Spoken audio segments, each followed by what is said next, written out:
record, boom. And that was it. It's always Glenn Miller, Benny Goodman playing in the house, a lot of big band stuff, you know. I had no idea that was going to change, that was going to be the story of my life. We started goofing around in the garage. Did you get married at 16? I was strung out on heroin and cocaine, IV. Okay, wow. I can talk about it today, it's okay. Because it's been 38 years to sobriety. I shouldn't even be here anymore. Zach Wilde, Aussie, Ginger Baker. For a bass player, there's nothing better when the drummer is just grooving, man. I had a gun when I was 8 years old. I had my 22. Darling, Marco, this is David Coverdale. Vivian Campbell, that's right, he was committed. Good friend. Wouldn't that be cool? Gary Moore coming back, man. We want you to do an album. It's the new Thin Lizzy. Change the name and we'll back you up. So that's what happened. And it was Motley Crue, Kiss, Thin Lizzy, the frickin' Aerosmith. Bang! I'm a big fan. And he was white as a ghost. His Gary just died. Absolutely, there's a new chapter coming, and it'll be...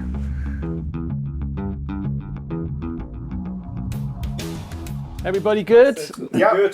The room and all that stuff? Can I borrow somebody's lipstick? Marco Yes, Mendoza, thank you so much for coming on the show. Pleasure, Rob. Nice to meet you or huge see you pleasure. again. I'm sure we've met here. Oh, yes. We have so many people in common, right? And we'll meet again after this. Yes, sir. We'll definitely hook up in London at some point, which are Vivian Campbell, come on. Yeah, well, Viv's a good mate. What a great band that was, man. Oh my gosh. Yeah, Very Viv is you know, an amazing guy, an amazing musician. Known him since the 80s and since Sweet Savage days. But, Big heart. And you played with him obviously in Thin Lizzy. Yes. But I'd like to, it's because we got limited time today, because you got a sound check to get to, and because we could talk all day, you and Yes, I. I So know. I want to get down into specifics and try and run through things chronologically. So from the beginning, I'd like to know a bit about your journey from the very, very early days. Yes. So you were born in San Diego? I was born in San Diego, California in 1935, before the war. Okay. But so that makes me. More like San Diego. 1963. Okay, I'll go with that. But I'm confused about my own birthday. It's all right. I'm not ready to be my age. I tell everybody I'm like whatever. But yeah, I was born, and then in those days, the Latin community, which is my parents, they had dual citizenship. A lot of people don't know this, especially here in Europe, but California used to belong to Mexico. Sure. In the 1800s, it became. It's really interesting history if you're into that stuff. I am. Sure. So all of a sudden, you're a Mexican citizen, now you're a U.S. citizen, and you bring everything with you, the culture, and of course you assimilate, you learn the language, and which I'm very proud my family did. Sure. As another interview. But so we would cross the border, and 50% of our life or existence was in the U.S., and then we go home and live in Tijuana, and that's where we live. So I grew up there, and the music started when, well, my father... He's a clarinet player, wasn't he, I think? Yeah, there's a lot of history there. My father was a big band fan, so he played clarinet, really good, but he never pursued it, you know, as a pro guy. But so there was always Glenn Miller, Benny Goodman playing in the house, a lot of big band stuff, you know, and so the swing, the bop was going there, and I had no idea. I'm a little kid. I don't know what's going on. All I know is the music is cool. There's a big groove, there's a swing and great melodies and solos. Ella Fitzgerald, Mel Torme, Carmen McRae, Eddie Jefferson, and so that was going on. And then my mom was a pro singer. She had a little bit of success with her sisters in Mexico. They had a Doing what kind of music? Traditional Mexican boleros, what we call Wonderful. boleros, which is pretty much ballads. Right. And if you're familiar with the Mexican traditional music, there was a trio called El Trio Los Panchos, and they pretty much set the standard for the music, you know. Very romantic stuff, beautiful lyrics. Spanish, I think, lends itself for beautiful stuff, you know. Yeah, I love Mexican music myself. Thank you, man. Yeah, I appreciate it. I try to incorporate it whenever I can. You have to be selective about that. But so I grew up in the musical. She was into musicals. So Carousel, Oklahoma, South Pacific, The King and I was always, and there was the needle. I could hear the needle drop, and I was little. they came to a point where the relationship was not working, and my mom left. Okay. I was 5 years old or something. That's tough. Yeah, and I kind of freaked out, and to this day, I'm still dealing with that, I think. But my father called on his mom to come from Mexico City to help because he was working a lot across the border. And so my grandma, my abuelita, came over, Maria Luisa Cortez Vila de Mendoza, long name. Beautiful. She came, and she was a piano teacher, classical piano teacher. And so along with her, she brought her piano. And I have that memory encrusted in my brain, man. The piano coming in behind all her. Remember the old suitcases, 2 or 3 of those, and then the piano. It's beautiful. Because I had no idea that was going to change. That was going to be the story of my life. But I have that picture in my head. So long story short, she started teaching. She had a lot of pupils, and I started developing an ear for that. And so I said, yeah, I'm going to try it. And she was so happy that, I'm 6, 7 years old, maybe. So she was very supportive. Very supportive, of course. She taught my aunt, Maria Luisa, amazing piano player. She taught my uncle. There was 3 kids. My uncle Alex, he made a living. He went pro piano, and my father. But my father went with the clarinet. So she believed in music a lot. She believed that we should all take the time and develop a taste for music that will reflect later on in your life. You'll develop skills that will come in handy, and to this day, I believe that to be true. Right. So she put it in there, but I'll tell you, Rob, what happened with the piano is, especially with classical piano, as there's only one player playing it, one way of playing it, the correct way. And I was so scattered. I had all the issues. I was that kid with all the. So we had Fred Wesley, on the show a few weeks ago, like brass player for James Brown and his band leader. He had the same. His grandma had a piano as well, and he learned piano from his grandma, who was very strict with him, and like he got wrapped across the knuckles if he got it wrong. I was going to say that with a ruler. Remember the old wooden rulers, man? Yeah. Very thin, but they hurt. Oh my God! So da da da da da da. Bow. That's a D flat. It's ironic, the same story. But and she meant it with love. It's hard to believe nowadays that that's what they knew. Those were the tools they had, right? Mm-hmm. And it came from love because they wanted you to do better, and that was all they knew. Today she'd get in trouble. She'd get thrown in jail because all her pupils were my teachers. Jail. But anyway, so I for me right away it was like, I don't know. Then she grabbed my sister who was 2, 3 years younger, and she came far. She really developed a beautiful skill. She would read anything and play all the heavy stuff. And so I kind of like faded to by my own doing. I just kind of got away. Sure. And then my brother gets a guitar. He was your older brother, yeah? Carlos. Yeah, because you're in the middle, aren't you? I'm in the middle. I'm middle child. Thank you, babe. Carlos gets a guitar, and acoustic guitar. That wasn't very good, but it was acoustic, and it had 6 strings, and you could hear it. And he gets a book of Mel Bay. I don't know how many chords, if you remember those. Sure, I do. Yeah. And so there was a guitar, there was a book. He played around, goofed around a little bit, and there it was, gathering dust, So when nobody was around, I'd grab it and go hide somewhere where nobody could hear me, open the book, and very slow understand the notes. I learned how to tune it, and played my first C major chord, and the D and the A and E, and I learned 3 or 4 chords, and all of a sudden I could play Gloria. Oh my gosh, on the radio. And I went, bing, the light went on, and that was it. That was the beginning, and it became more and more. The more I did it, the more I learned, more fun, So you were starting out on classical with your grandma, but then you're discovering pop music. Pop music, what was on the radio. And back then, it was Creedence Clearwater Revival, CCR. They had how many hits on those 2 albums, that first Some people album? don't realize what an amazing, brilliant band they were. Yes, and an influence. Great singer. Great singer, Fogarty. Kenny, who I'm on tour with, he worked with him still, and he sings amazing, Fogarty. Wow, so impressive. I'm a big fan. Beatles as well, probably? I'm sorry? Were you listening to the Beatles as well? I was, CCR was on the radio. Then my father, how cool he was, he noticed that we were interested now. And so he got us a electric guitar and a little amp, kind of like this, Right. a little Fender, and then we started, my brother and I. Then the Christmas after that, we got Abbey Road, Santa Claus opened it, and it was Abbey Road. What was it?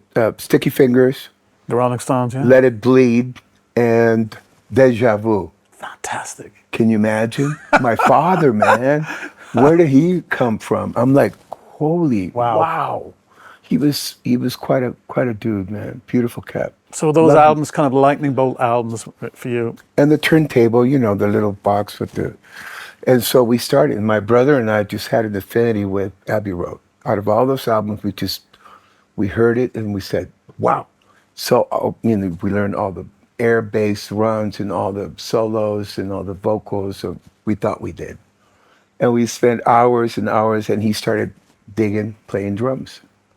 The next Christmas or birthday, he gets a little drum set. And there we are. So there was some neighbors, two brothers that had played bass and guitar.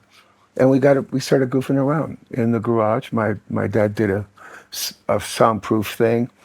Oh, that's lovely. That's really my nice. dad. Yeah. I mean, my dad and my grandma, that's the reason why I play music, to be honest. I always paid tribute and give them a lot of credit because they were very, very influential in me doing what I do today.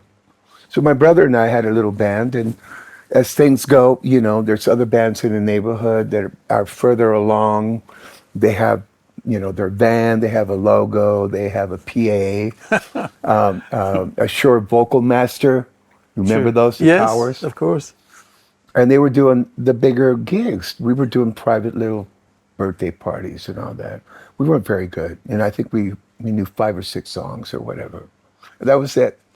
But they were further along. They were playing Grand Funk Railroad. They were playing Allman Brothers. They were doing Bread.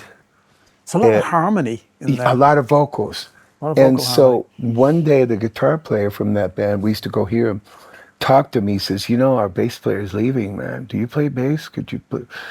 And I lied. I said, yes, of course, And then I found myself all stressing out about it because I didn't even own a bass. And my dad kind of picked up on it. He says, what's wrong? I'm going to audition for these guys. So I think I have to learn 5 songs and I don't have a bass. Get in the car. It's my dad.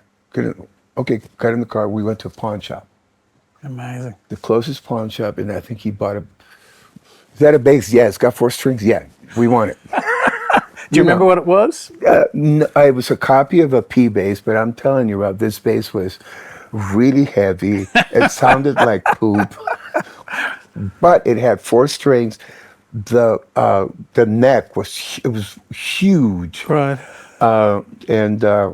But I was so happy, and I started learning the songs.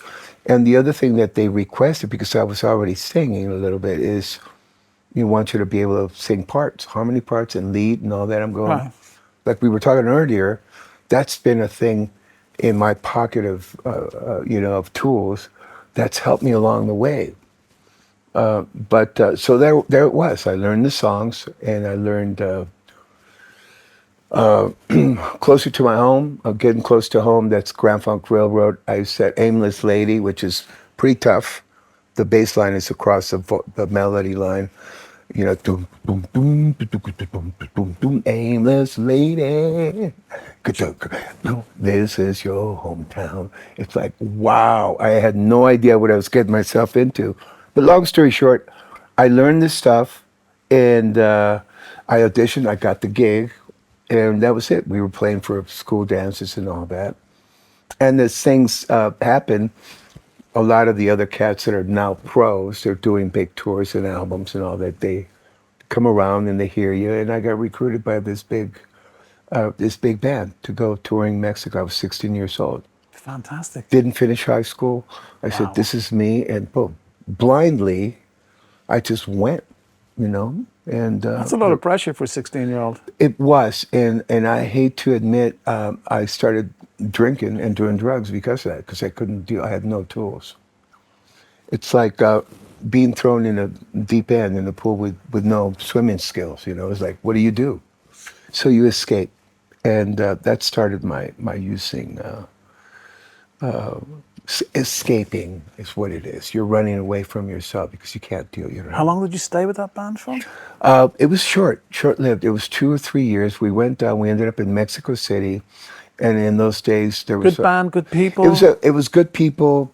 They were much older than me. They were married. They were family guys. I met my wife. I fell in love with my wife when we got married. You were only 16. I know. What was this? Did you get married at 16? I did. Oh my God. I did. My parents had Talk about adding pressure onto pressure. So, and then start having kids? And then we had a kid, 11, 10, 12 months later, a year later. So you're like 17, you've got a kid. My son was born, Marco.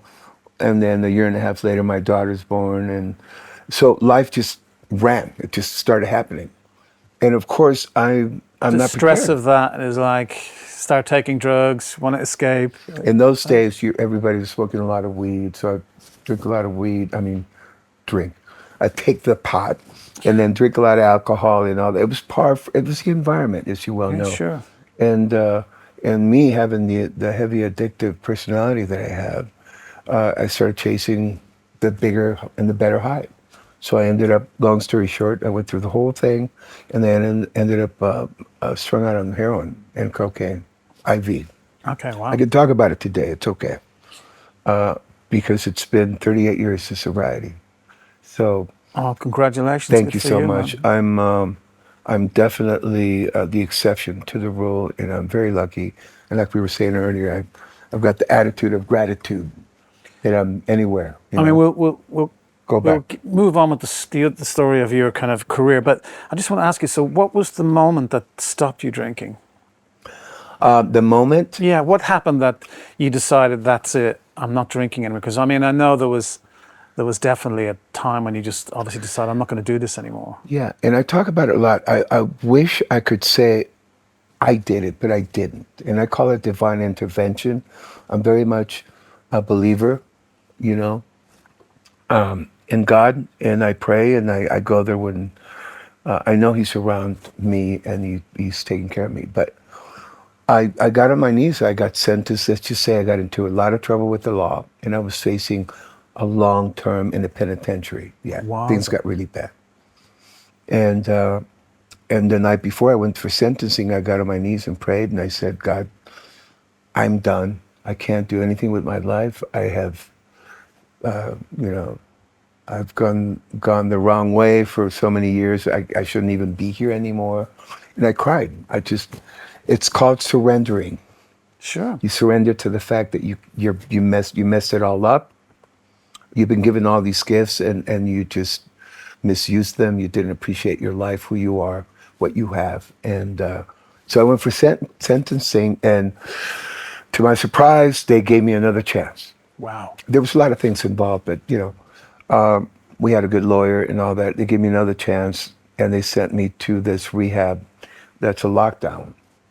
They call it behavior modification, meaning get rid of the old tapes, bring in some new tapes, So I was there for 9 months, and it saved my life. And it was based on a 12-step program. So we're doing 2-3 meetings a day, learning how to get along with other people, accountability, responsibility, showing up every day in the morning, there was a schedule that you had to adhere by. And to this day, bro, that saved my life. So it's called Impact. It's still there. And that was in Pasadena. The 20th of the 9th, 1987, 3 p.m. 3 p.m. Exactly. You decided that's it. That is it. I marked 3 p.m. I got sentenced, and that was the moment where I was going to do whatever it took to stay sober. And they even told me, my sponsor told me, I had a sponsor, he said, you might not even play music ever again. I know it's important to you and you've done that, but are you willing? And I said, yes. Incredible. I said, and to this day, I say yes. There's no gig that gets in front of me that's going to compromise my sobriety. if I fail at something, or I'm not the right guy, or I fail the audition, or they go with another guy, that's what it is. It's meant to be.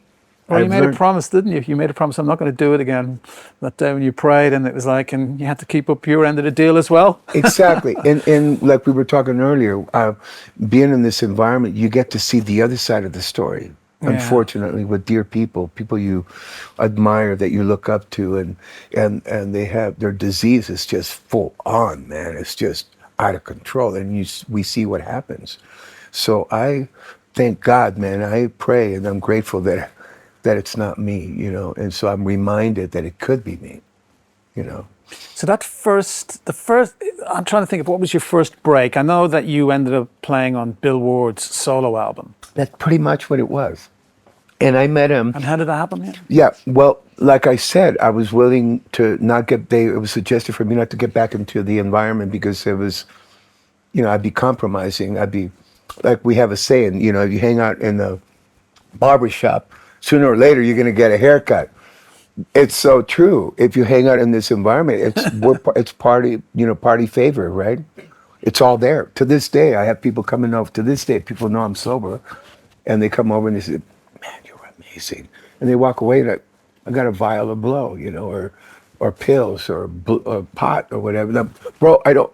I flush it, but. It's just, it comes with the environment. We are the party, you know, we're the facilitators. I like to say that on stage.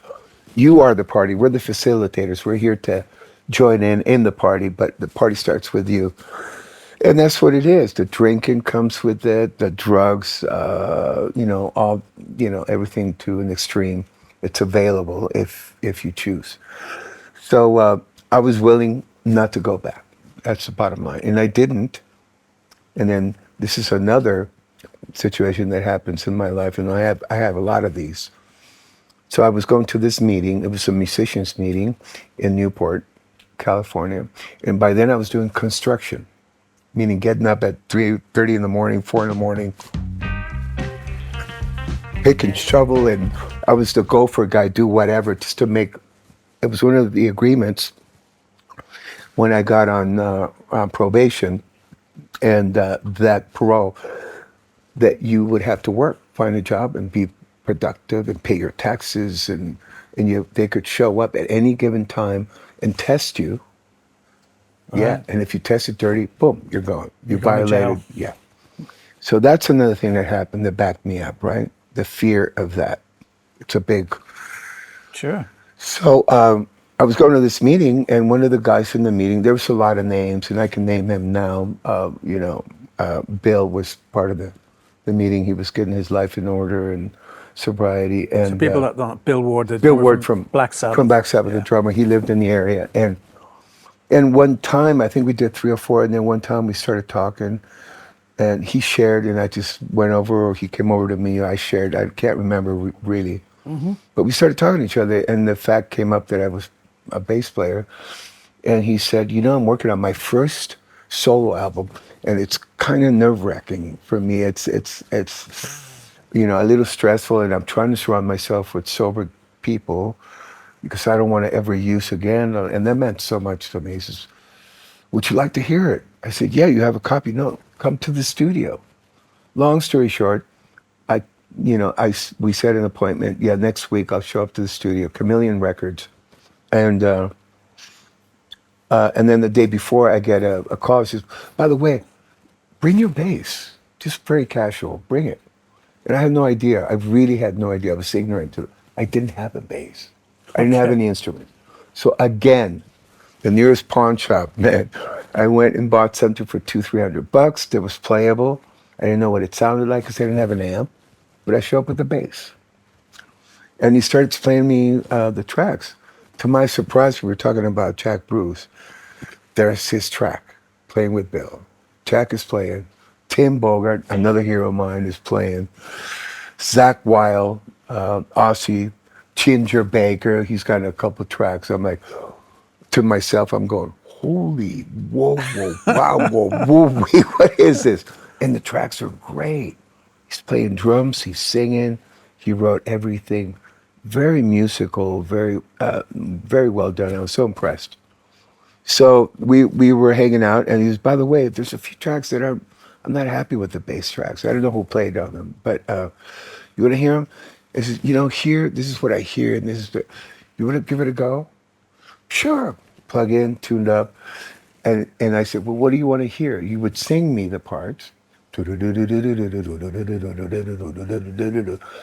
I still had a little bit of facility left, and I repeat it within seconds, so I have a good ear. I knew exactly what key it was, like this. Yeah, record, boom, and that was it. And I ended up on 4 or 5 tracks like that, pretty much. We got along really well. He had more time than me, so it was suggested for me to hang out with people that were further along.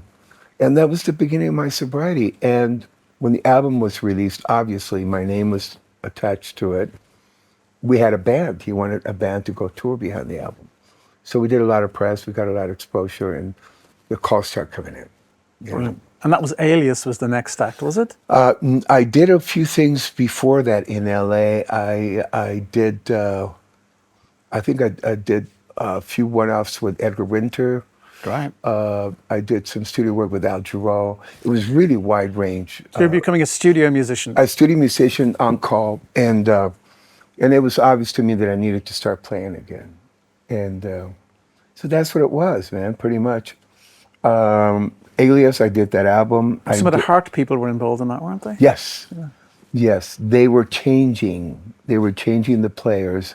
That's where I met Don Burton, who ended up being Dolores' husband. Don was managing these, not managing, he was the tour manager. But they were managed by Left Bank, Louis Kovac, big company. And so they were auditioning drummers and bass players. And it was Steve DeMarchi and Freddie Kershaw, the singer and the guitar player, the songwriters. And I got a call. And I went in there, and I'm watching some big bass players walk out. I'm going, whoa.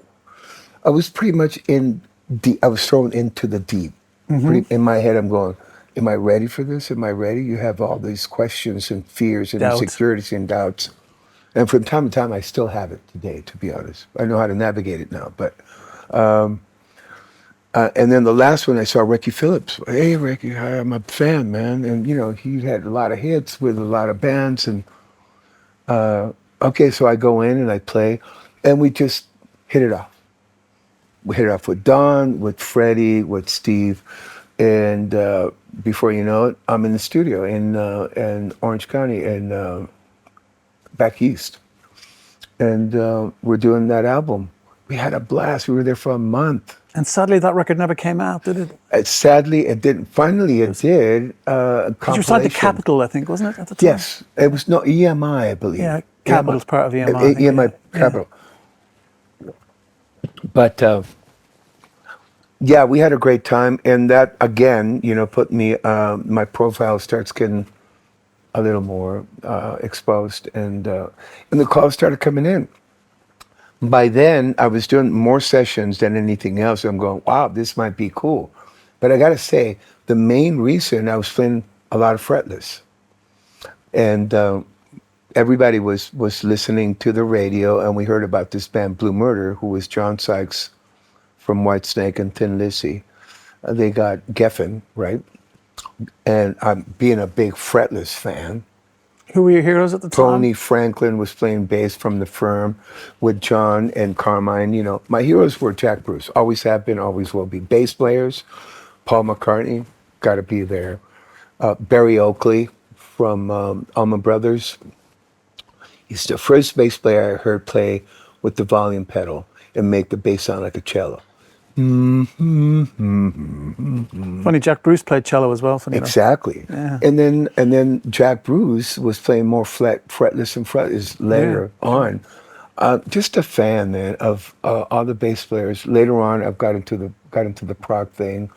Greg Lake, big fan of his, and Tony Levin, of course, and Chris Squire. So did John find you in that club that you were playing at? Yes, I'm sorry. So that was my that's putting over you, but but because of the connection is a transition into fretless, And the Jocko thing was prominent. I mean, he was just blowing everybody away, and you get inspired. I was that kid still, that guy Sure. that I listened to something, and if I dig it, I'll dive in. I'll go into the rabbit hole as deep as I can. And Jocko was in, so I had this P bass, 69 stock fretless with no lines. So I developed that skill to play in tune and the vibrato and the whole thing like cello. And by then I had played double bass with Arco, with German bow. Okay. So I had a little bit of fretless skill, and I understood the intonation thing. And so yeah, I've got this. I put this band together to stretch out, and I had this 6-string fretless bass that just allowed me to play a lot of notes, a lot of tapping and Sure. harmonies and all that, chords. And the word got out that I was there, and the drummer that we were talking about earlier was there, and Renato Neto, who ended up working with Prince, was there. So we had a lot of fun. It was uncharted waters, man. It was just, we never rehearsed, never practiced. We would get in, open the real book. Here's the chords. Joe, you go, and we follow. I swear to God, that's what it was. And you used to get some amazing people getting up at you as well, didn't you? Yes, we played for everybody. We played for Scott Henderson, Frank Abali, Sheila E. would come in and sit in. Chaka Khan would come in. Stevie Wonder would be at any given moment at the audience, and Fantastic. David Lee Roth came in. That's another story, but and David Coverdale came in. Ted Nugent. I mean, all these cats. It's a little 120 seater in the valley, kind of like the baked potato. Radio City, isn't it? I think it's It's in Studio City. Studio City. Yeah, Sorry. So one time I got the album and I was listening to the album vinyl in those days because I still dropped the needle. And we're playing a set and I see John walk in with his wife and this other cat who ended up being Tommy Osteen, the drummer. And we would always play 2:45, 2 1-hour sets. Take a break, and he comes over. He says, "Hi, I'm John. I know who you are, bro. I'm a big fan." And he just got to the point. He says, "I'm 4 or 6 months later on the next album, Geffen. I've got this band, Blue Murder." I said, "Yeah, man, I have the album. I'm a big fan of Tony's and Carmine's, and you guys have a great album there. Well, I don't have a bass player." And you come highly recommended. I need a fretless guy that can sing BVs and all that, which would be interesting. I said, yeah. So a week later, I'm in the studio up in Northridge at his pad. Great studio. And we hit it off, and, we did 6, 7, 8 albums. I don't know. I lost track. Amazing. And that was it. So I came in. He already had some tracks with Tony and Carmine on. I don't even know to this day. I'm being honest, Rob. Right. What I'm on and what I'm not. Because it didn't matter. And Sure. all of a sudden I was there with John and being part of that Geffen. Nothing But Trouble was the album. And so we came in, we did it, and then next thing you know, we're touring. And that's when the grunge thing happened, 92, 93. Everything shifted, lost a lot of steam. We were 2, 3 albums in maybe. And that was it. And then 94 comes along, and then it's Lizzy. He was the connection because in the set, we would play a lot of Lizzy songs that he'd written with Phil. Of course. Thunder and Lightning, Cold Sweat, Please Don't Leave Me, which was a big hit in Japan. And we were pretty much touring Japan there only. In those days, there was a lot of work. And he was huge. So we go there and, spend 2 weeks out of the year. And then he'd come home and hang out. And it was one of those tours where Mr. Udo, the promoter, we had a meeting, or he had a meeting, a dinner meeting after the tour. And he would take his bands, his favorite bands, not everybody, but his favorite bands to have Kobe beef. He had a chain of restaurants and a nice cat. Always walk away with big gifts from Mr. Udo, And so we're having dinner, and I'm sitting next to John, and Udo's right there at the head of the table, John and me and the rest of the band. And he said, by the way, apparently he had come really close to Phil. They'd become good friends, stayed in touch. By the way, his anniversary's coming. And have you stayed in touch with Scott, with Brian, with Darren, with the rest of the boys? He says, yeah, occasionally we talk, John says. So what do you think if we try to put something together? It was like that, very loose. So yeah, I'll see what I can do. So, and I wasn't part of that. Obviously, I had no business. My job was done with Blue Murder, and I was going home. I had other things I was doing. And then we get home, and a few months later, he calls. He says, Marco, by the way, this Japanese thing is coming together, and we need a bass player. So I threw your name. I was talking to Scott about you and Darren and Brian, and we're going to start rehearsals. And he didn't say audition, but they want to check you out. Learn as much as you can. And so in those days, there was Tower Records still. Sure. And I went in there, man, and I found all this beautiful stuff that to this day is just beautiful memories, because I had no idea in those days. The West Coast in the U.S., we knew Jailbreak, Boys Were Back in Town, Sure. maybe Whiskey, maybe, for me, in my circles anyway. I was somewhere else. And so I got a hold of, forget it, man. It was just, the catalog was just beautiful gems everywhere. Wow, wow. And Gary Moore and Snowy White and Phil were doing this and this other project, and it was just great for me. I'm still that guy, man. Like I did with Joe Satriani and Steve Vai. I knew who they are. Of course, we respect them. They're amazing, trailblazers. Virtuosity is the word that I call when I see that. But when you get the call to go and play or audition or get the gig, then you dive yourself into the catalog. You go, wow. And it was just like opening a, you know. And to get to play with Brian Downey, he's an amazing drummer. I don't think he often gets the credit he's due as a drummer. He's a fantastic drummer. Yes, you know, back to Lizzy. Yeah, because I toured with him very early days with Vivian Campbell. You were telling me, yeah. And we used to watch him every night, and he was amazing. He never dropped a beat all night. The swing, man, the bob. He's got that big band swing. As a bass player, I'm a big fan. Talking back about when my dad, I mean, the swing is there, and it chills. For a bass player, there's nothing better when the drummer is just grooving, man, because your job is easy. You just drop in, right?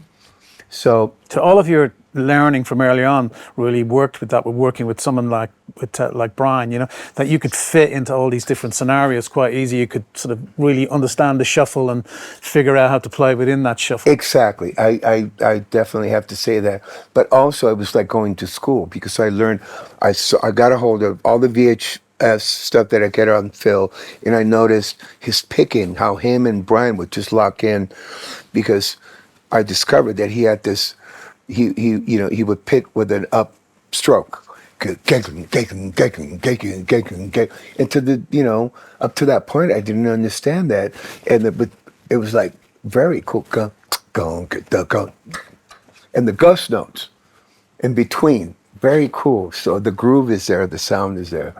And that's another thing I added to my pocket of scales or whatever. So I went to school, pretty much. I tell everybody, Phil was one of my teachers, and Brian and Scott and the boys, He's a great singer, Phil, as well. See, his bass playing was great, and a fantastic singer. How he did it, together was amazing as well. The singing and the lyrics and the melodies and the topics and the content, the whole picture was just beautiful, man. So I went and played for the boys, and we played a couple hours, and I tried not to write any cheat sheets or whatever you want to call them, but I did on a few, because just in case they threw it in, and they did. Brian was testing me, I could tell. And we did Black Rose, and it was 95% there. It was cool, so he was impressed. So we finished, and then Scott comes to me, says, "You want to go to Japan?" And that was it. That was my history with Lizzy. And you played with him for 4 years, I think, didn't you, on and off, up to 2000, live shows? Yes, we did. What happened is the rest of the world got wind of it, and then we started getting invited everywhere. And that's what happened. And then Brian, he didn't want to tour a lot, and so Tommy came in. Tommy Aldridge came in, covering, because by then John, Tommy, and I were doing other projects as well, other albums. And Love Tommy Aldridge. I know, he's great. Pat Travers, I think, was the first time I discovered him. Yes. Amazing. To this day, he's one of my favorite drummers. He plays like Tommy Aldridge. He sounds like Tommy Aldridge, and that's what you get. And I love that, you know. We're doing a few projects right now anyway, and we're recording.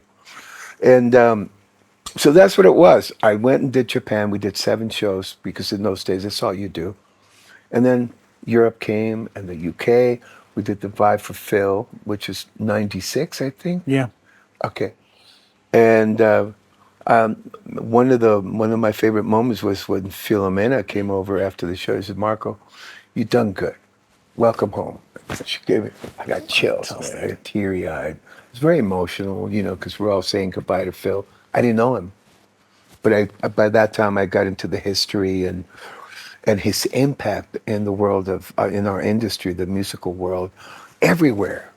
It's a trip, man. Yeah, he was amazing. I was lucky to know him when we toured, when Sweet Savage toured with Thin Lizzy, with Vivian Campbell and Ray Haller, and we had a brilliant time. He was so lovely to us, and I think people, they remember how soft-spoken he was and how nice he was. He was just, I mean, he was like a rock god, but at the same time, he's the most softly spoken person you could ever meet. Big heart. He was a real joy to know. I was really sad when he died. Yes. He was really missed in Ireland especially. He's like a national hero. Yes. So we'll be paying tribute to him in 26. So there'll be a big announcement about that. Great. Well, glad to be part of that. We look forward to that. Yeah. Ted Nugent. Yes. How did the call come? How did it happen?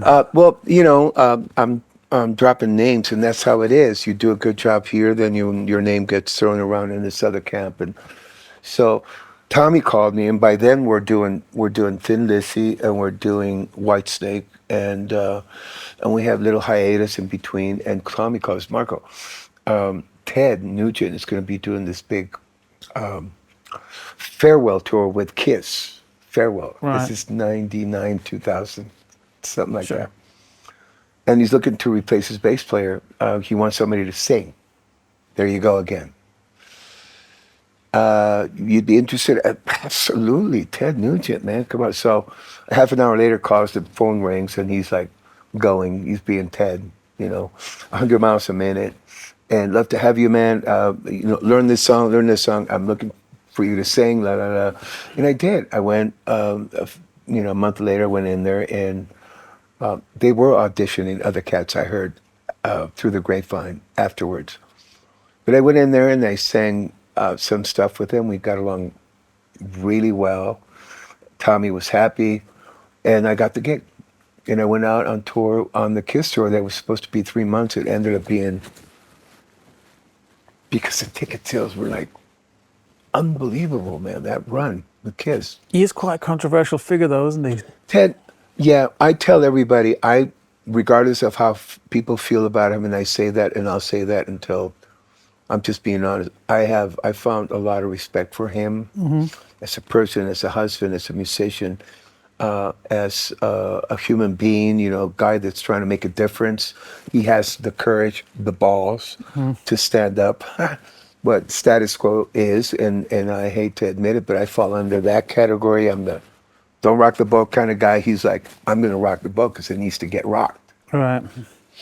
That's who he is. So, but to me, he is. If I listen to the message, he makes a lot of sense. I'm not going to say I agree with him 100%, but the message is good. The delivery is where. I wish he just didn't have shot that bear. Yeah. You know, I'm into wildlife, you know. That was, you know, when he shot that Blackbird, he was banned. Yeah. So he has some sort of, you know, the gun thing. He's really into gun ownership. And I understand he speaks his mind. He shoots from the hip, but yes. Yeah, you don't have to agree with them. And that's the beauty of, I believe, you know, what's going on, we're going to go in another direction. What's going on in the world today is the inability of us to get along with other people's opinions or lifestyle. Sure. And if we were to respect each other's lifestyle, this world would be a better place. That's it. Whatever works for you doesn't necessarily work for me. And he's got his reason why he believes in what he believes in. until I walk in somebody else's shoes, I'll understand your opinions, you know. And I'm that guy, bro. I respect everybody. I will listen to your opinions and respect it. I don't have to agree with it, but I keep it to myself. And if somebody wants to know my opinions, I'll share them with you. But he's that guy. He told me one time, I said, bro, do you know that you should have been inducted to the Rock and Roll Hall of Fame 20 years ago? Do you know you're that guy?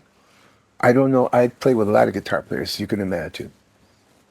I don't know anybody that hasn't been influenced or inspired by him in some way or other. He's just that guy. Because 63, think about this, Rob. 1963, he's been on the scene as a guitar player. Right.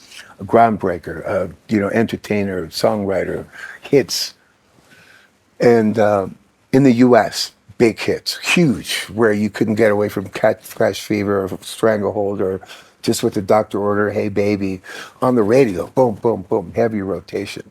And he said, Marco, I just got to the point earlier in my career, I was 19 or 20, and I saw the way the direction the world was headed in, and I have a belief and an obligation that I need to be the whistleblower.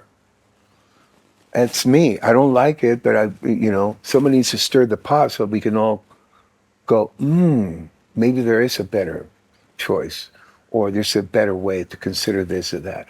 The gun ownership, yes, that's a very touchy subject, Sure. And the hunting situation.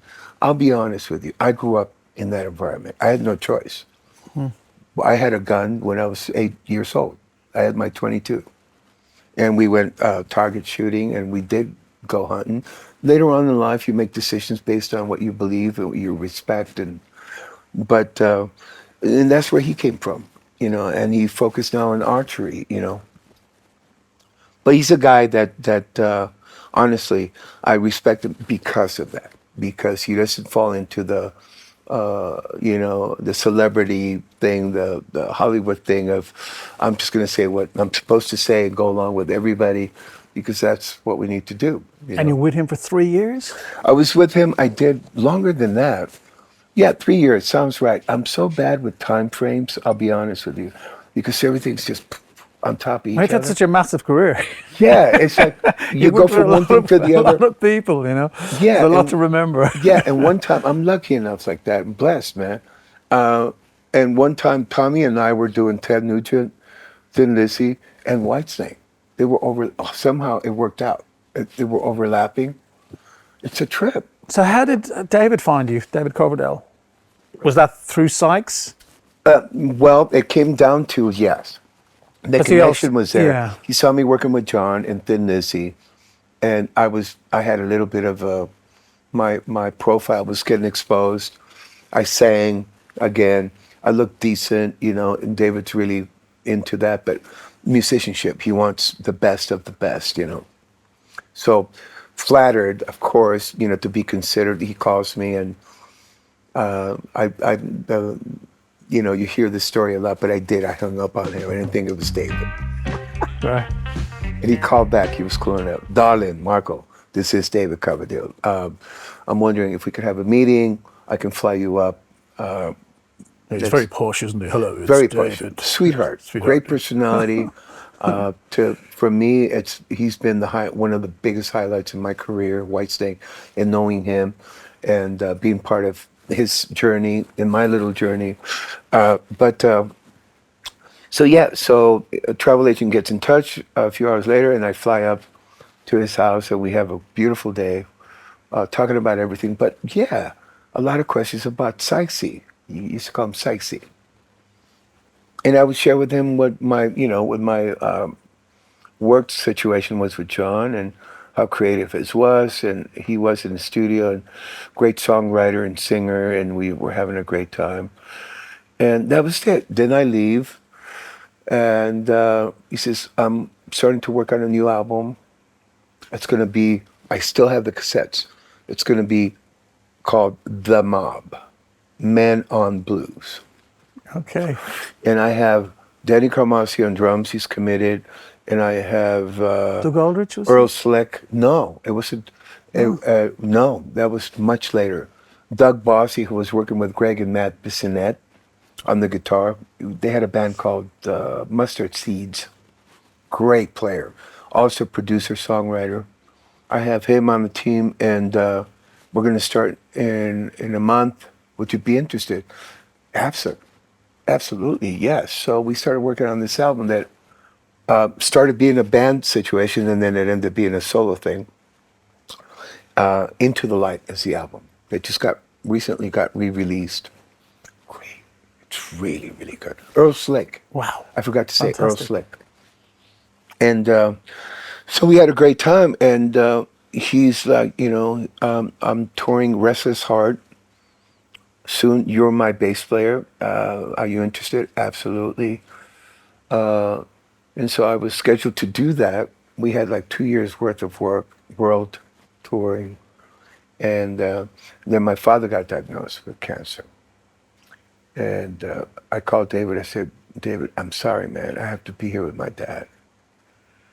That's it, And So you my went back. father later on found out how much, he's my dad, old school, how much I was getting paid. I was going to make on the tour. What did you leave for? Yeah, exactly. What are you, crazy? I've been fine. What's a bit of cancer? I'm going to be fine. Old school tough I'll guy. never forget that. I said, Pops, no. Gigs will come and go, and I'm for doing you. okay. Thank God. I want to be with you. That's a beautiful And thing. he gave him 3 months, terminal cancer, and we got 10 months. I spent with him, and me and my sister just surrounded him with love and attention, and we gave him a lot of TLC, and he loved it. That's my favorite time of my life with my father, because we cleansed there was a lot of stuff that was expunged, that was exposed, that was dealt with, emotional, spiritual, psychological stuff. But at the bottom line, he just really believed in you, didn't he? My father, finally, I found out he was a big fan. He was very proud of me, but he couldn't come out. Right. But buying you those instruments early days and all that, like he just wanted you to succeed, Yeah, he wanted me to succeed, but he saw me at my worst when I had the addiction problems. Funny enough, he had an alcohol problem, and he couldn't see that until later on. This is one of the things that we clarified later on, because he went out of control a few times, really bad, So it comes from somewhere. We don't just get it by osmosis. Sure. It's in our DNA. We're programmed, dysfunctional homes. It's in our DNA. The drug addiction is, some of us are blessed with that disease. Because to this day, I really believe this, Rob. I'm the person who I am today because of everything I've been through. And I'm really happy, really content, at peace with who I am. I like myself. I can sleep in my own skin. I'm not perfect. I have a lot of issues to work with, that I need to work with, but I'm cool. But back to... So then you're back to Thin Lizzy. Yeah, I know. After Whitesnake. So you go back for the second time, you're back to Lizzy. Yeah, and I how did that happen? What's how come you ended back in the band? Thin Lizzy would work 2 months, maybe 6 weeks. The longest time with any given band in those days was 2-3 months. And then, nothing would happen for another year or two or whatever. And so there was no firing, or it was just like... No, it just stopped. Things just meandered. Everybody went areas. their own way. Right. And then you get a call and you're committed somewhere else by then. Sure. You know how it is. Yeah. Because there's no retainer to keep you waiting to wait at home. And for me, that's been one of my advantages that I've had unknowingly, because I never stop working, thank God. If I were committed to one project, imagine I'd be sitting around waiting for the next Whitesnake thing, so with all due respect. So I've always had that thing where, have a plan A, B, C, or D, and then when A, B, C is not happening, you create E, Yeah, of course. which is my solo thing. And that brings us to another thing that I'm doing now that I'm very happy, very proud of. Just getting onto your solo stuff, because your first album, was that 2007? I'm reminded, I can't believe it, 2009. Was it? Yeah, I'm just looking at my notes. I think maybe it you're was right. 2007. Okay, And, I believe you. I may stand corrected here, but No, you're probably right. And that was Live for Tomorrow, wasn't it? Live for Tomorrow. And your son played on that record, didn't he? My son played on it. You had loads of amazing people on that. Yes, I've got my friends, people I called on, Ted Nugent, of course, I called him. He says, Marco, anything for you, bro? Yes. I called on Tommy Aldrich also. He said, yes, absolutely, whatever we can do. We got paid for the sessions. Ted sent the check back, and Of course. and I called Luke at there, Luke, and Brilliant. he's, of course, man, he also said that he didn't want to get paid. He said, no, man, we're brothers. How sweet is that? How cool.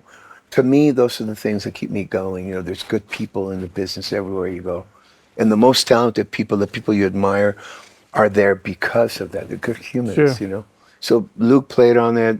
Doug Aldrich played on it. Ted Nugent, guitar. Richie Kotzen was producing, songwriting.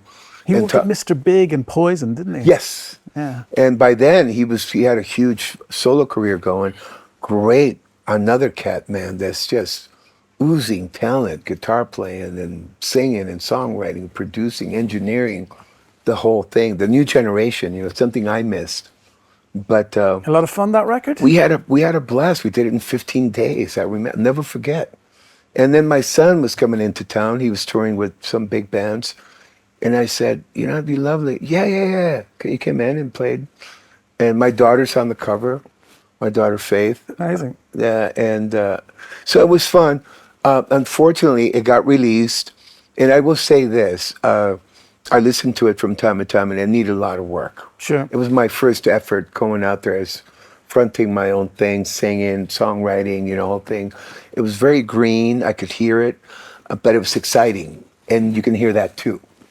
And I was stretching out a little bit vocally, and it's a frame, photo frame of what was happening then. And it got released. It got some good reviews, but I was busy with the other big bands, so I couldn't go out and support it. Sure. Years went by, 3, 4, 5 years went by. We did a release party in LA. My manager at the time said, Marco, how come nobody knows about this? Let's do a release party. We'll bring some, some It's some difficult. journalists. I think it's difficult when you're as good as you are, when you're trying to do a solo thing, but the calls come in. It's so tempting, isn't it? It's like, No regrets. No regrets. But I do say this from time to time. Had I paid more attention, because now I'm realizing how fun it is. Yeah, there's a lot of work. There's a lot of blood, sweat, and tears. Financially, you're getting hit here and there. But the time on stage, Rob, you know that, man. When you're in the zone and the people are showing up, however it may be, 50, 100, thousands, and they know your music, they're singing, there's a mosh pit, and come on, man. It's like, that's the ultimate. So it's very satisfying that way, creatively. And of course, the more success you start feeling and getting, you want to do more. So I'm really proud of what I've been able to accomplish. I surround myself with the best. The last 2 albums, Soren Anderson co-wrote and produced stuff with me. He's amazing talent. And I want to do some more with him. He's a busy cat. But you ended up then with Lynch Mob. Yeah. That was There's so many, guitar player from Dokken, wasn't it? Yeah. From Dokken, Dokken. George Lynch. Yeah, this is another thing that happened. I can't remember the year, but his manager called me. He says, Lynch Mob. I think it was 2007. Okay, thank you. 2007. That comes before 2008 and after 2007. Believe it or not, I'm not playing a game here. I have no idea. There were so many things on top of each other. Boom, boom. It's been like that. Thank God, But his manager calls me and says, we got a tour offered here where it's a big one. It's a big package, and Lynch Mob got invited. We don't have a rhythm section, and we would love for you to consider it, and we want you to pick or call your favorite drummer. Of course, I've been working with Tommy Aldrich, and, I said, Tommy, to get in touch with them. We all agree. We have this big tour in the U.S. It's a huge one. 5-6 months of, summer tour. Sheds, the whole thing. And so then somebody, the headliner, it was part of the package, the main headliner got sick, couldn't sing, went into rehearsals and canceled the whole thing. So we're like, this is another situation where it gets tough, right? Because you let all this other work go, and now you're committed to this, and it doesn't happen. You don't get compensated for the downtime, you know. So you're losing a lot of work. Tommy managed to jump on another tour. I can't remember what it was, but right away. And I was getting calls, but nothing was really, it wasn't making sense. I'm like, I don't know, you know. Maybe I'll just stay home with my kids. I had little ones. And then George calls and says, you know, man, we can still do a run, you know. Love to have you on board if you're still into it. It won't be the extended tour, but it'll be a few dates and we can get more dates. I said, yeah. So we went, and Scott Coogan, who's now playing with Ace Frehley on drums, singing, amazing drummer. And there was the four of us, and Oni Logan, the original singer. We had a blast. So, you know, the fire gets lit. We're all into getting along really well with each other. Creative juices are flying. So we end up in the studio. Like, it makes sense. So we came up with that album, Smoke and Mirrors. And that was a short-lived thing because I got called for other things and we never toured. And You went back with Lizzy again, didn't you? yeah, After that. and Nugent, you know, there was a few things I was juggling. And what year was that? 2007? Yeah, that's 2002. Or yeah. So and by back then to I had Lizzy left. 2009. But by then I had left. I was doing Soul Circus too. We forgot that Soul Circus with Neil Sean. Great album, man. So there's quite a few things that were happening then, and I had started my relationship with Dolores O'Riordan. Sure, from the Cranberries. The Cranberries. We did Are You Listening, the first album. I think by 2007 and 9 we were working on the second album, which was No Baggage, and that she was pursuing her solo thing. It was doing really well. But again, she would work for 2-3 months and then these long hiatus, long time in between. So what do? You stay busy. My trio was getting invited to jazz festivals and tours, my jazz thing, so I was doing that too.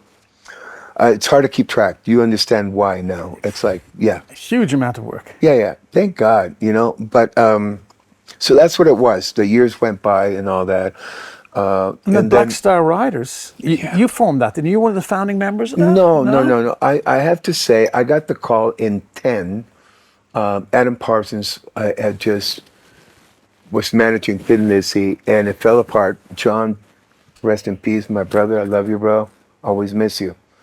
He passed away recently this year, but John had some issues, and he left.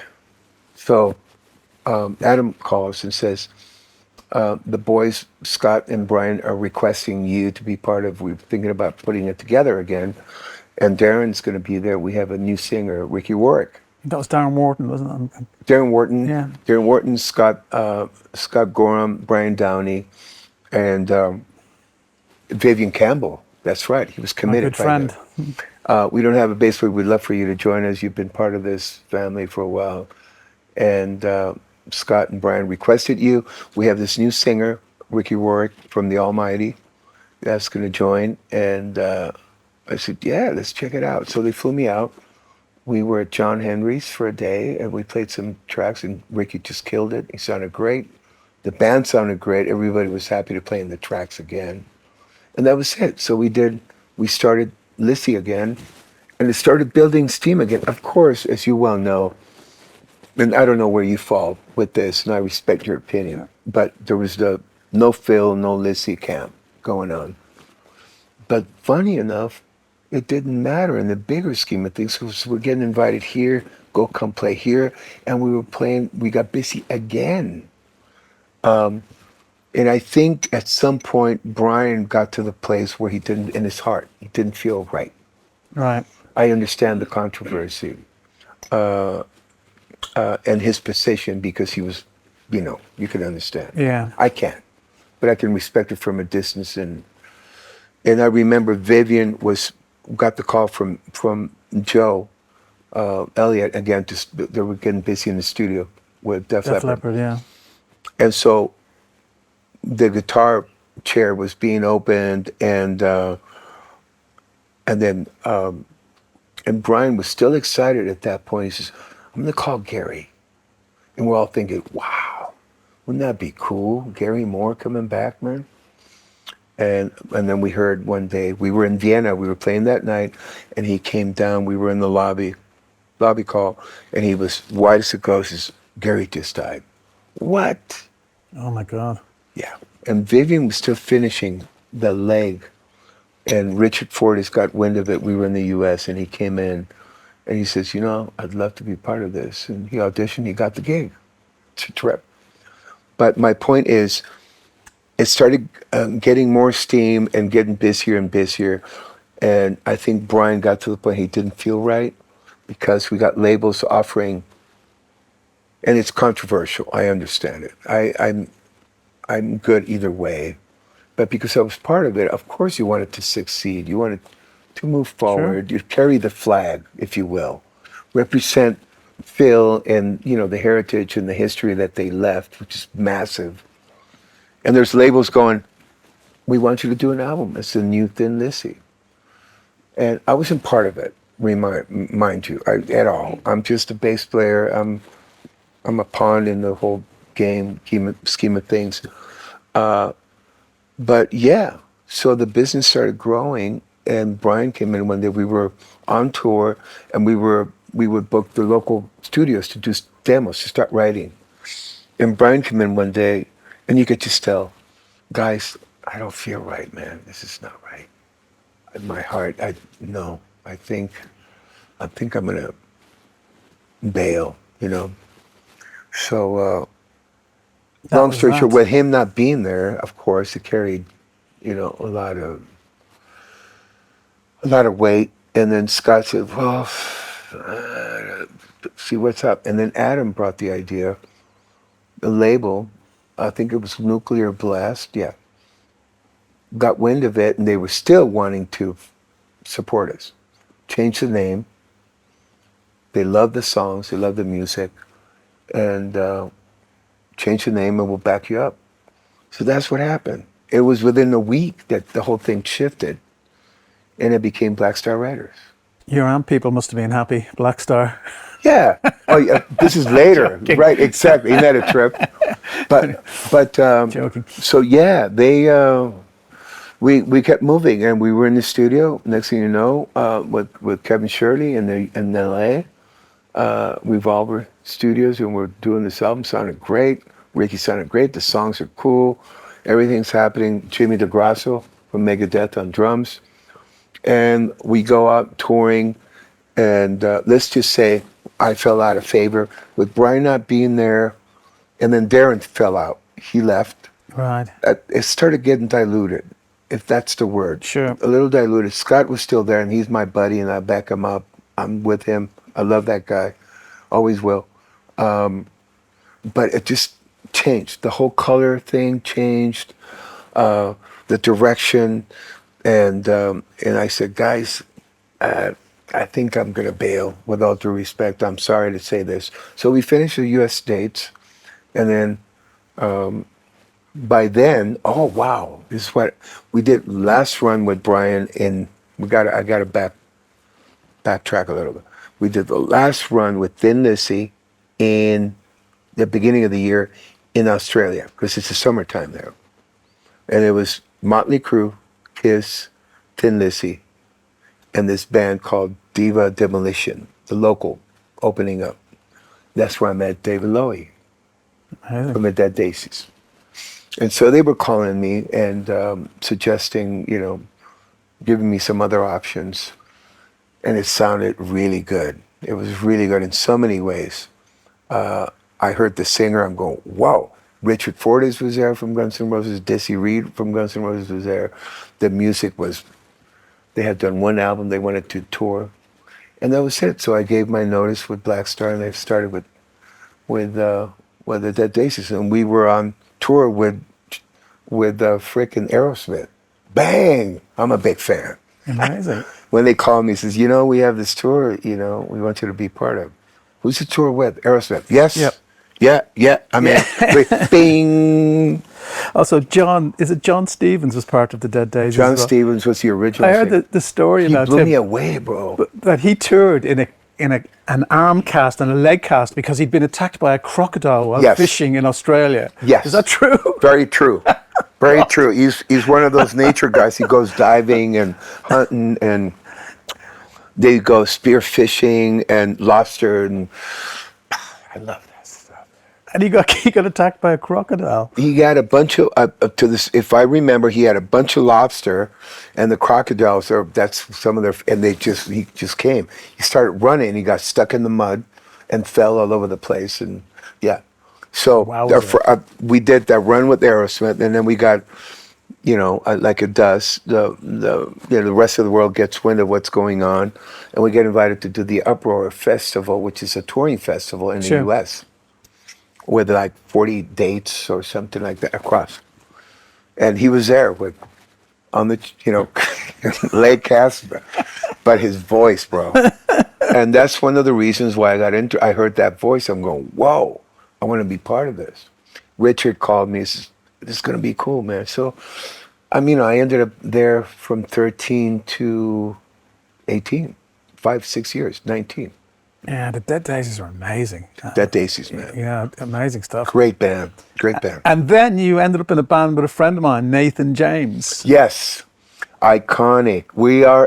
I'm actually going to start. I love Nathan. What a singer, He's man. amazing. He is amazing. Incredible singer. Yeah, unfortunately, and much to everybody's disappointment, we haven't toured. We haven't done one day beyond that album. The album's great, Alessandro Del Vecchio producing, writing with the boys, and it's just great. Tommy's on board, I'm on board, Joel Hoekstra, and it's amazing, man.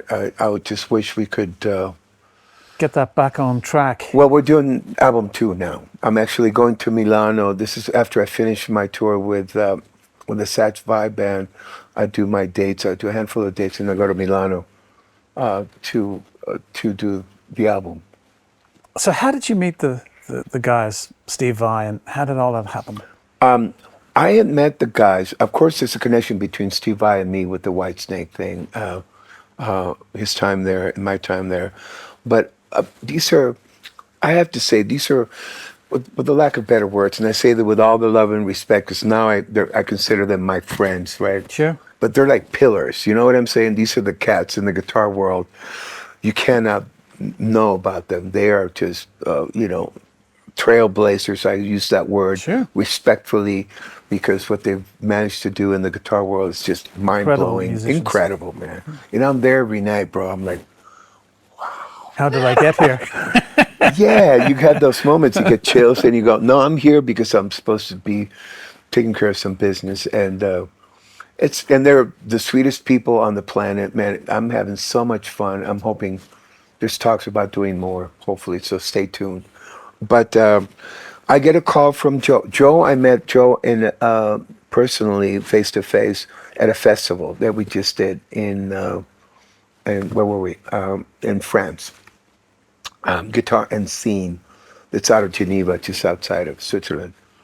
And big fan, you can't help it when it's something so good, so beautiful. You gotta appreciate it.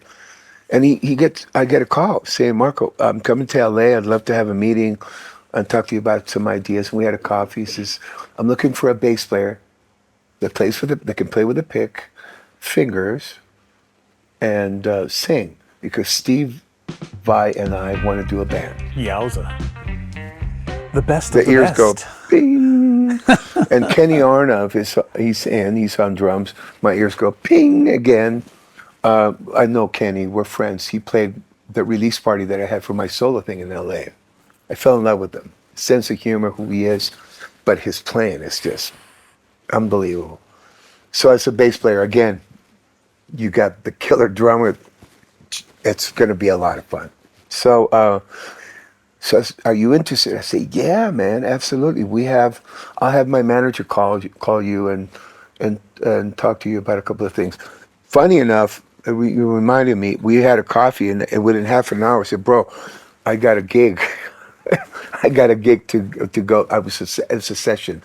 I have to go back in LA, back to the city. I said, that's okay, man. I just wanted to meet you. Let's do some playing. And next thing you know, manager calls me and tells me what the idea is. And I fell right in. I said, please count me in, sign me in.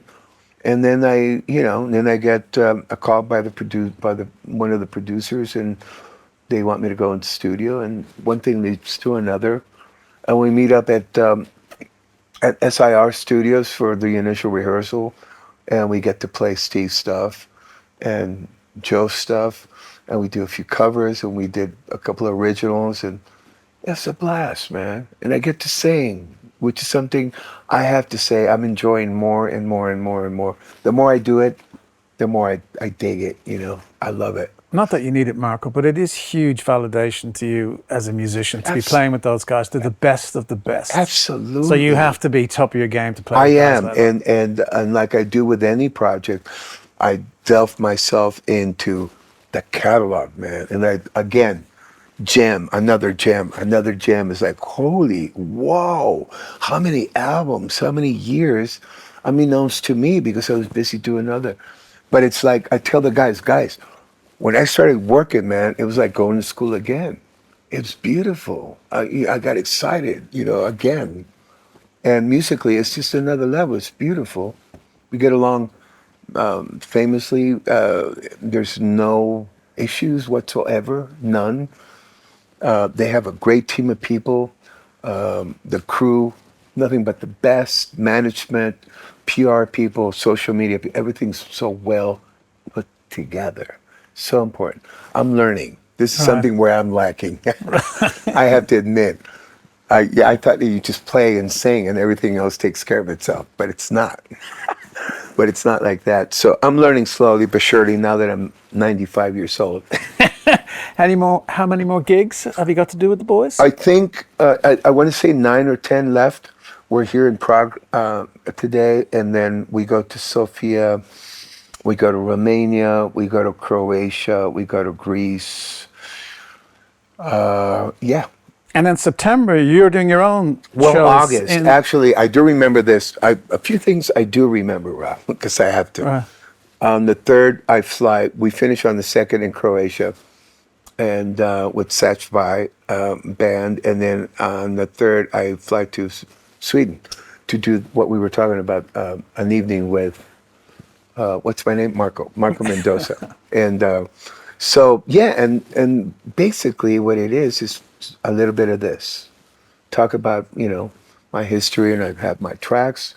I get my fretless, my fretted bass, my guitar, little piano, whatever is called for. We have fun. I don't ever prepare anything. It's really loose.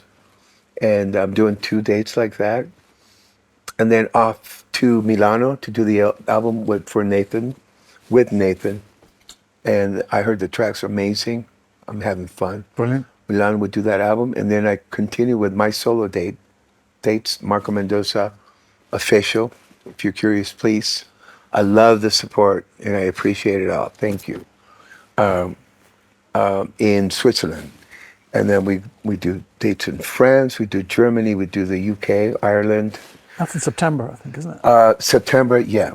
And I'm all the way out through November 20th right now. And then I'm cutting off. That's it, because I have to go home for Thanksgiving and be home with the family and Christmas and all that. Just finishing up a couple of last questions. Best show, worst show? We often ask this. The show that everything went wonderfully well and the show where everything went funny, terribly wrong. On this tour? Any tour. Oh. From the very beginning, it can be from the very beginning of your career. Oh, gosh. Like the show first, just you were so into, it was the most amazing time, and the one where just everything went wrong. You know what? And I'm being honest. I'm the ultimate optimist. It's almost like I want to remember all the good stuff because when the bad stuff happens, it's like, oh, you get so small, you shrink, and you just want to disappear and you want to forget it. But I've had shows where you're in this festival situation with my solo thing. And like I said, I'll have a big team of people taking care of business. So you go out there and you're one of the headliners and they've gone through, a lot of changes to have you there. And it's, again, one of the highlights, headliners. And then you go out there and your bass amp is just not working. There's no bass. It's just, and there's thousands of people, festival situations, as you well know, is quick turnover. Quick, go. there's no time for sound check. There's no time for line check. There's just go. This is what you got. So you're pretty exposed. And I remember a few of those happening. I won't, my solo thing, because those are really memorable, but I won't say what they were. Big ones. I've had those. I've had things where I've actually had mishaps on stage. I wear a lot of leather pants, and after a while the leather gets a little beat up, and you're spread eagle. I saw Lenny Kravitz do that one time. He got exposed. That's happened to me many times. But I'm little. But you go, oh, it feels cool, man. Oh my freaking! I'll have to drop the bass a little lower today. Yeah. The rest of the show. Exactly. That happened. There's a thing where I used to throw the bass up, and the LD guy, we had a rhythm. He would keep the spot on. It would go black. Keep the spot because it looks good. Yeah. You're doing big arenas, big venues, and the bass, you throw it up, and gravity would bring it down the same way you throw it up, and you catch it. You spin. It's a little bit of show. Well, the lighting director got changed, unbeknownst to me, and we didn't talk about it. So I throw it, and it's dark. The band's going. And the cue is... You could have been killed. Yeah, well, I have the mark and hit my head. Oh, my God. And there's blood everywhere. I boom, drop. My tech comes, he puts the bass on me, and I keep playing, and I was wearing white. So, there's blood. It's like Carrie. And I just remember being a little dizzy, but I was playing and singing my part. And I remember the first 3, 4, 5 rows, because they're distant, right? They go, wow.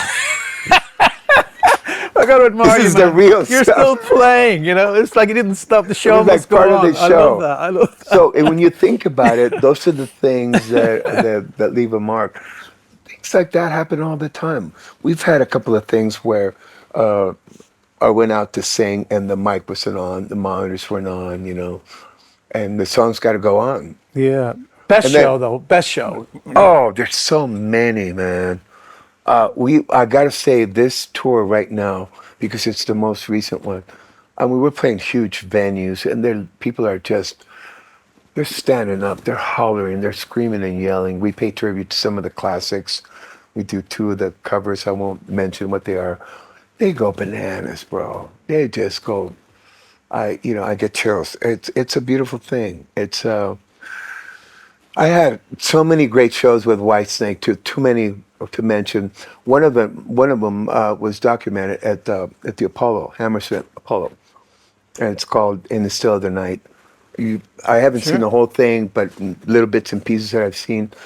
It sounds great. The band was just hot. We were just on fire. Who was in the band at that point? It was Doug Aldridge, Red Beach, of course, Tommy Aldridge, Timothy Drury from the Eagles on keyboards, David, and myself. And David was just killing it.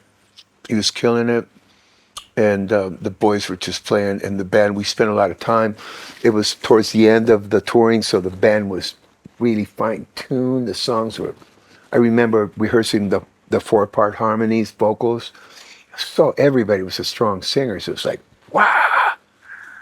I'm a big vocal guy, so you can tell. I love parts. Harmony. Yeah. When they're done really well. And so... You started out listening to Manhattan Transfer when you were a kid. Very good. Manhattan Transfer. Even go back further because of my dad, the 4 Freshmen. That's, they're from the 50s. Was that close harmony is amazing. Yeah. And Manhattan Transfer, all the vocal stuff that I love. 3 Dog Night. Amazing. And who else? Just a lot of pop bands that did 4 parts and 3 parts. And You've got kids. I do. I have 5. Would you encourage them to be in the music industry after everything you've been through? My son Marco, my oldest son, kind of went on his own way into the music business. His mom and I were separated, divorced by then, and we were hoping he'd go in a different direction. So we paid for his school and turbine engineering, aerodynamic engineering, and he had his pilot's license, FA, went through the whole thing, and then he gets a job, and he calls me a few months later. He said, "Pop, this is not for me." What?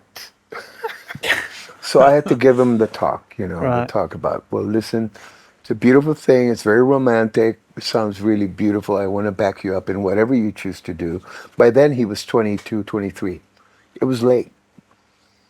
I got him his first bass for his 21st birthday. What was that? I have to ask. What bass did you get him? I got him, I was with Fernandez. They were doing a signature thing, and I got him a 5-string, Right. fretless, I believe, yeah. And he got into it on his own, but I never had an idea that he was going to go in. Long story short, he goes back to Mexico, so he lived down there. And he calls me, I'm not going to do this. I'm going to audition for this band. And I'm going to myself, are you ready for this, you know? And I said, you know, there's going to be a lot of, it's a roller coaster ride. Be ready for that when you make money. If you make money, save it.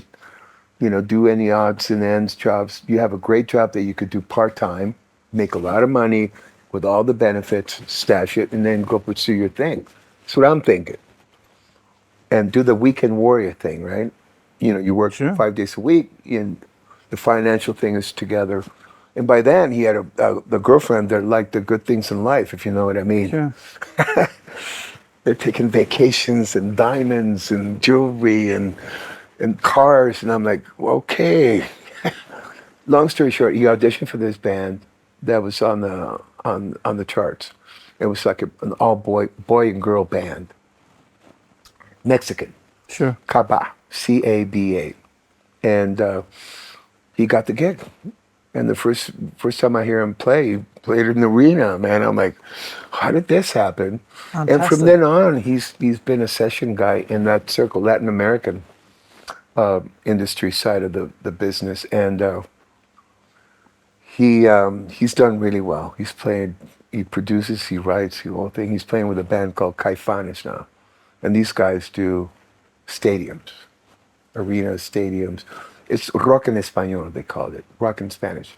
And if I could do a comparison, think about U2 with that content, you know, the awareness, social awareness lyrics, and against the establishment lyrics and all that. So they love them, man. They have 30, 40 years now. So you go to these stadiums and Sure. everybody's singing every letter, every word. Chills, you know. I mean, my son's up there playing bass, and he's a great bass player. And I'm still trying to encourage him with the singing. Well, you kind of gave him the options, didn't you? Yeah. You know, so he could have not gone that way. He could have gone that way. He had Yeah. options. He chose music. Good luck to him. Very successful. He's got a beautiful. I have 2 grandchildren from him, and The rest of your kids, any of them in playing music, or? my daughter Faith, she has the talent, but she hasn't decided yet. To be honest, she's playing around with it, and she's got a beautiful voice. She looks amazing, obviously.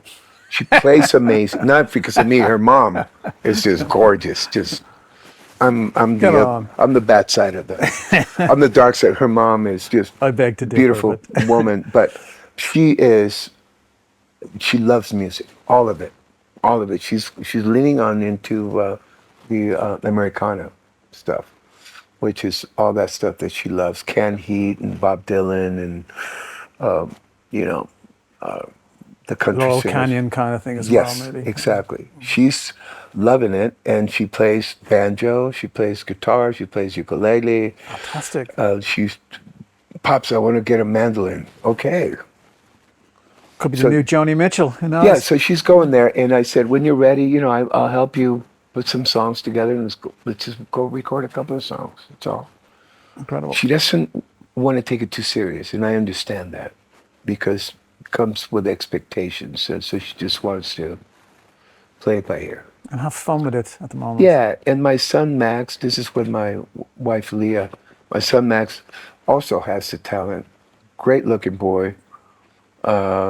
He can grab a bass and I got him a bass, and he goes around, he can play all this stuff, but he hasn't decided. And last thing I had a conversation with him, he just graduated from high school. He goes, yeah, I'm singing with the boys. Oh, you want to sing now? Great. Let me listen to something. I haven't heard anything yet.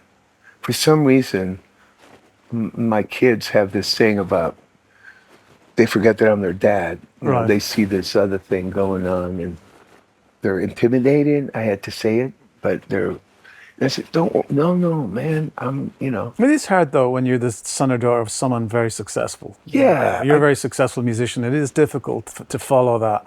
And I've seen that with many kids of famous people over the years that I I've can known. imagine. Yeah, It is a kind of constant. How do you live up to your yeah. dad? You know? I've never been in that position, so I wouldn't know. So, but I try to cater to them, and a couple of times I had her open up for me, and she got up on stage and played with my band.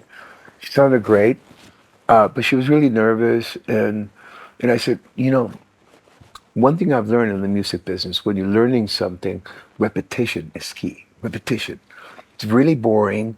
It's the hard part of the industry because nobody's there. You don't have an audience, but you are your own critic. You Yeah. record it now. You listen to it. Oh, I need to work on this. It needs to improve. I do it all the time. I do a lot of homework. I love it, actually. It's like that phrase, isn't it? Like, how do you get to Carnegie Hall? Practice. That's it. Very true. So this is where I got together with her, and she was a little sensitive about my approach because I didn't want to be the dad. I wanted to be not the teacher, but the influencer, the inspiration. Check it out. This is how I did. I've shared things with you. If there's some shortcuts, but you can do it this way, and you'll get results. And that's where we had a little bit of a rub and all that. But she's great, man. She's finding her own way. And if she ends up doing something, I'll be there for her, of course. And we're just waiting. Her mom is really into her doing something because she is special, very special. I got a video of her just singing with the acoustic. It's just beautiful, man. It's pure. Last but not least, Yes. it's your solo records. Uh-huh. What's next in the solo records? Right now, I've been recording here and there. I'm actually I'm be in the studio here in Stockholm soon with some friends, writing some stuff. I have a collection of maybe 3 or 4 songs now that are already mixed and mastered. I'm just waiting, to be honest, Rob, I'm waiting for the next move. Because I've learned in the past, like we were talking, when you release music, it's very important that you support it these days. The labels can only do so much, promotion and marketing. Ultimately, what speaks louder is when you get on stage and sing it, people hear it, So I want to be in that position that when I release something, I'll be able to play it live and all that. A whole album, I'm talking to a few labels. We're going to see where I end up. But absolutely, there's a new chapter coming, and it'll be towards the end of this year, probably next year now, the way it's looking. We're also looking at situations here with Satriani, Vai. And I won't get into further. Sure. We were asked to kind of keep it low because they want to do the right announcement, But pretty exciting things happening, man. I'm very, very, very lucky, very blessed. I lied. One last question. Yes. Your fantasy band, the band that if you could have anyone you wanted in the world, alive or dead, who would you have in your band? Oh my gosh! Wow. It would be like 50 people on stage. You can't. I know it's hard. I know. But who would it be? I have to say, I'm a big fan of Bonham, being a bass player. There's so many drummers out there. Okay, let's go with Bonham. Okay, Bonham. Thank you. I would love to experience Live or Dead. Yes, alive or dead. Robert Plant, for some reason, he speaks loud to me, man. Whatever he does is amazing. He comes from a beautiful place, singing. Keyboards, Keith Emerson. Incredible. And John Lord. I mean, one on each side. That's okay, that's allowed. And guitar, wow. Oh my gosh, that's a hard one. A lot of them I'm playing with. Sure. That's that dream has been fulfilled so many times, bro. I can use John, who's departed. John, Ritchie. Well, there's still Hendrix. Yeah, he's around. Hendrix. There's so many. John Lennon too, as a songwriter. Rhythm guitar, whatever he played is fine, whatever. And Janis Joplin, she just pushes a button, man. The first note when she sings, her spirit, it just touches me in a very deep way. But then there's so many genres. Yeah, sure. Because you're a big jazz guy. I mean, we haven't got Ella time to talk Fitzgerald, about that. bro. Ella Fitzgerald, Mel Torme, Ella Fitzgerald, Carmen McRae, Sarah Vaughan. Come on. Jeez. I mean, Stevie Wonder, Donny Hathaway, Peabo Bryson, Ronnie James Dio. Nobody sings like him. He's created this whole genre. Everybody sounds like him. They want to sound like, right? Sure. They're so influenced and inspired. Jimmy Page, like I said, you have a big. That's a big band. It is, but if a label will come and say, put something together, 5-piece, that's a hard one. I'd probably look at what genre are we looking at? Sure, well, rock. Rock. And then that would kind of help me focus a little more, Dwayne Allman, he was amazing. He really influenced me in a big way. And today, I mean, Joe, I gotta tell you, and Steve, I'm in heaven every night with these cats, man. There's nothing they can't play. Amazing. Richie Cotton, I've gotten to work with him. And on. Soren Anderson, I'll put him in there because he is that talented. A producer, songwriter, singer. There's so many cats. And I'm lucky enough that I just fall into these situations on their own. It's like, I don't make a plan. So that's why it's hard for me to kind of pick and choose, I let life take me where it's going to take me and land in these situations. But I think very interesting question. I think we'll leave it at that, Marcus. You've got to get to a sound check, and I've held you up for like an extra half an hour. It's great. It's fun. I enjoyed every minute, man. Last but not least, Marco, could you possibly play us a little something just to end the show? I would love to. Recently I went to the Paul McCartney show, and the whole show was impressive, and I was in a great place, great tickets. But then you got on stage on a song with this guitar, and there's a song that I'd love to pay tribute to. I hope to meet you soon, Paul, Mr. Paul McCartney. Bucket list, Abraham, please. Peace. Thank you, Marco. Should we get a guitar for Marco? My pleasure. Yeah, Thank let's you. get it.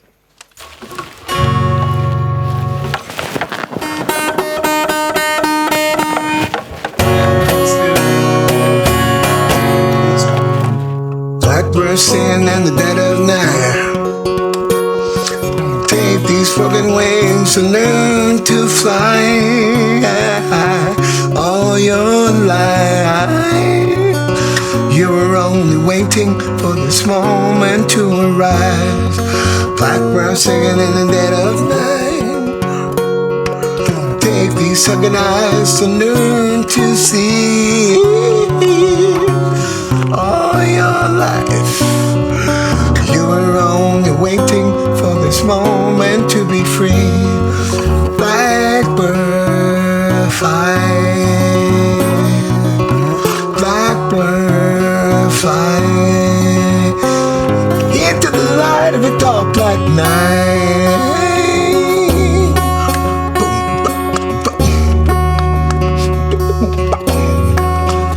Into the dark black night.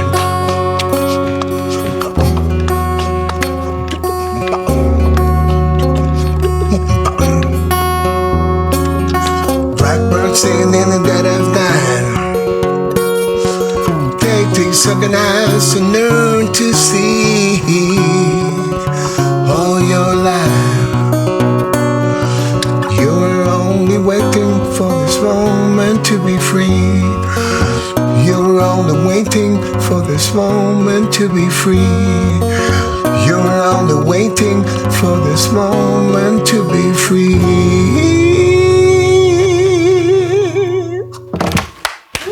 Thank you. The wonderful Marco Mendoza. De cui. Thank you, dude. Ahoy. That was wonderful. Thank you, brother. Thank you, man.